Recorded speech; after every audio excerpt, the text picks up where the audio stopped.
So, Dada is a movement that was started by a man named Hugo Ball. We'll talk about him in a moment. But Dadaism overall is an art movement that has a random, nonsensical feel that has no logic to it and not understandable in its concepts. Um, the introduction of ready-mades was part of Dadaism. Marcel Duchamp creates the fountain. Man Ray is another Dada artist. It was fueled by World War I. It is a nonsensical response to the logic that caused the devastation of war. They basically felt like war was so awful and such a horrible thing that the only reaction they could have to it was a bunch of nonsense. Um, mechanism takes Mechanization takes over, and it really provokes the question, what is art? This is Hugo Ball. Um, Hugo Ball's performance was sort of the very first performance art ever. He creates an iconoclastic or epic, I suppose would be a more modern word, performance of a poem called The Caraway. Now, if you go on YouTube, you can actually watch a recording of Caraway. It was done in 1916, and Hugo Ball creates a costume that he wears made out of blue cardboard tubes. On his head, he wears a hat that is white and blue, and the critics called it a witch doctor's hat. On his shoulders, he covers them with gold painted cardboard that flaps when he moves his arms up and down, and he slowly and solemnly recites the poem The Caraway, which consisted of nonsensical sounds. Um, it was typical of Dada to have that sense of nonsensicalness. The performance was both critical and playful, and he wore lobster claw gloves on his hands. It had an element of sound to it because the flaps made noise as he moved his arms back and forth. Hugo Ball thus is considered the father of performance art altogether. And let's look at the other voices in Dada. This is Marcel Duchamp's Nude Descending the Staircase #2. Duchamp is highly influenced by Cubism, and so he paints this image of the nude descending the staircase. He submits it to the Armory show in the United States, and it's the first time that these type of elements are shown in the United States. The show, the Armory show, exhibits in New York City and moves to Chicago and then to Boston. So most major cities saw Marcel Duchamp's Nude Descending the Staircase too. And the United States had a really hard time with these concepts and ideas. The Americans see Duchamp's ideas as the plummet of machinery. They tend to have this reaction of, what the heck is that? When looking at Duchamp's painting. Duchamp was probably one of the most important artists of the 20th century. He creates a new concept of art called a ready-made. A ready-made is art that is made from everyday objects that are mass-produced. So in this case, a bicycle wheel and a stool. They challenged the notion that art should be handmade and is a precious object. Duchamp's most controversial work of all was this work of art called The Fountain. Um, he, so I guess I'll just tell you what I know about this fountain. So it was photographed by Alfred Stieglitz and then thrown away. Um, it's been urinated on by a famous movie producer, or I'm sorry, a famous record producer. And sometimes it was cited as the work of a Bauhaus female artist rather than Duchamp. But Duchamp's fountain was really the first piece of conceptual art ever. It certainly was the most famous ready-made in the history of art. And it was inspired by many, many artists from modern and contemporary art, like Damien Hirst and Richard Hamilton.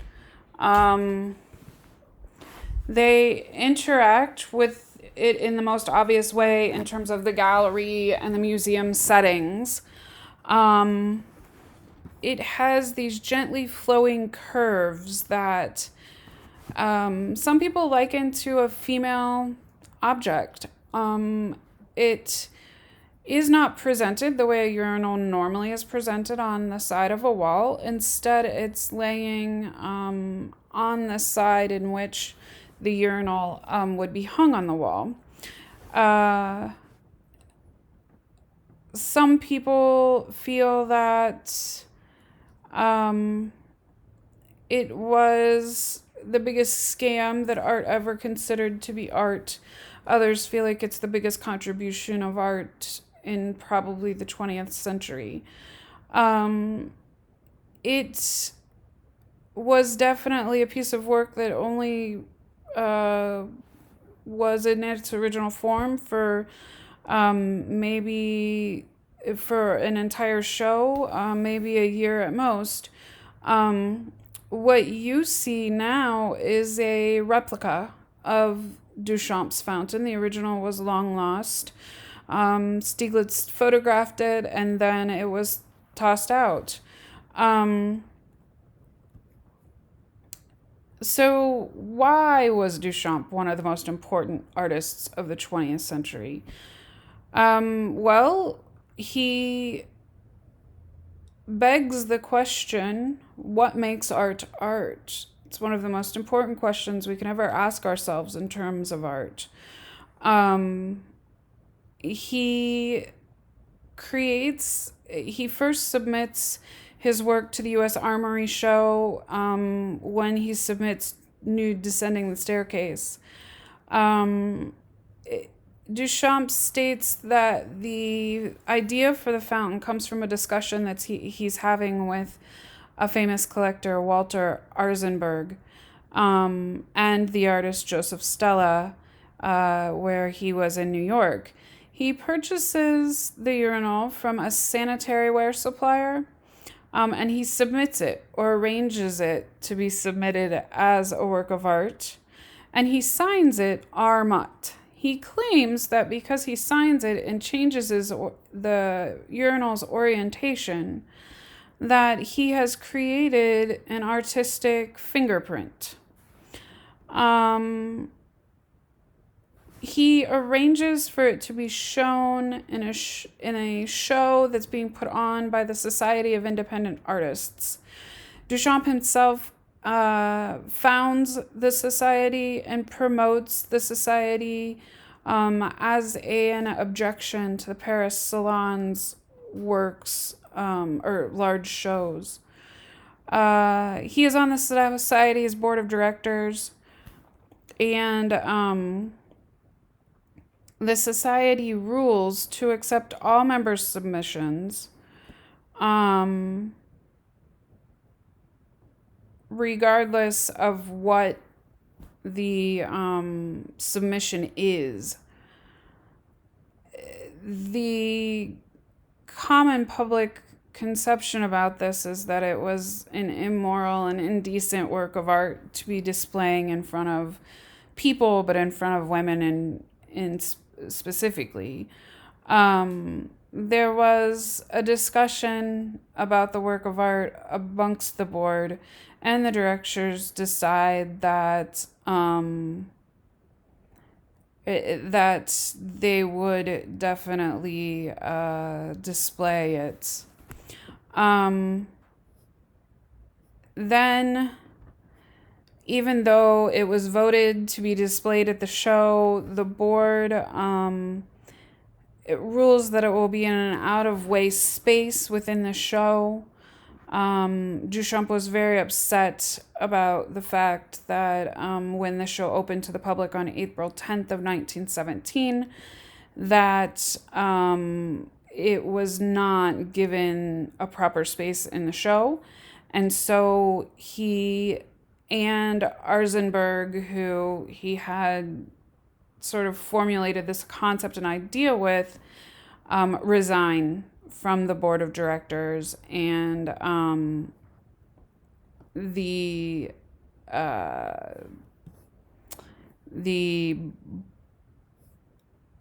organization then folds because of it. The Society of Independent Artists fold because of it. It is a work of art that has been copied 17 times. The copies were approved by Marcel Duchamp, and they were all handmade, even though the original was something that he took from a urinal supply store. It was a very important work of art because it was the very first conceptual work of art in the history of art, and it laid the groundwork for modern day art that is done in a conceptual basis. This is Duchamp's reproduction of Leonardo da Vinci's. One of those friends was Man Ray, who was a sculptor. He was an American visual artist who spent his career in Paris. He was a significant contributor to the Dada movement. Some people lump him in with surrealism. It just depends on how you want to look at him. He's not a big focus in your textbook, but it was something that I really wanted to go over with you because I really feel like Man Ray establishes a pattern of the artist being able to take elements that may not have been together at one time, puts them together in ready-made fashion and discusses it as a work of art. He never really considered himself a sculptor. He considered himself a painter above all things, but he was best known for his photography. He was a renowned fashion and portrait photographer, and he was noted for his work with photograms, which were called rayographs, in reference to himself. Here you see his cadeau, and it was done in 1921. It is a replica, as are most of the works of art that you see for Man Ray and ready-mades. Why? Because the original ready-made is the original work of art. So in order to get that exact ready-made, you can't take it then becomes the original work of art. So then you can't take a different iron and a different set of nails, put them together and say, this is Man Ray's cadeau. You have to have the one that Man Ray touched, the one that Man Ray put together. And so this becomes an interesting conundrum. If I put together, let's take the urinal, for example. If the art is this particular urinal, then if I take another urinal from the shelf and put it on display, is it Marcel Duchamp's urinal? The answer is no. And so they copy the works of art for exactly what they are. And a lot of those sculptures that you're seeing are copies of them. They are definitely a copy of an original work of art. The only woman that was allowed into the Dadaist movement's name was Hannah Hooch. She was known for photo montages that she created, and she was remarkable in in the movement of Dada because of the fact that it was a nonsensical reaction to war, but she finds her voice to war in her work. This is her most famous work. It is a cut paper work of art. It is a collage. She uses media from mass-produced sources like the newspaper, like magazines, and she cuts out the images in the newspapers and the magazines, glues them down in different sizes, and creates a very important commentary on the society around her. She's an artist that reacts to social issues. She doesn't use them to make statements. She simply cuts the type out as image. She cuts the image out as image and plays with them in a collage.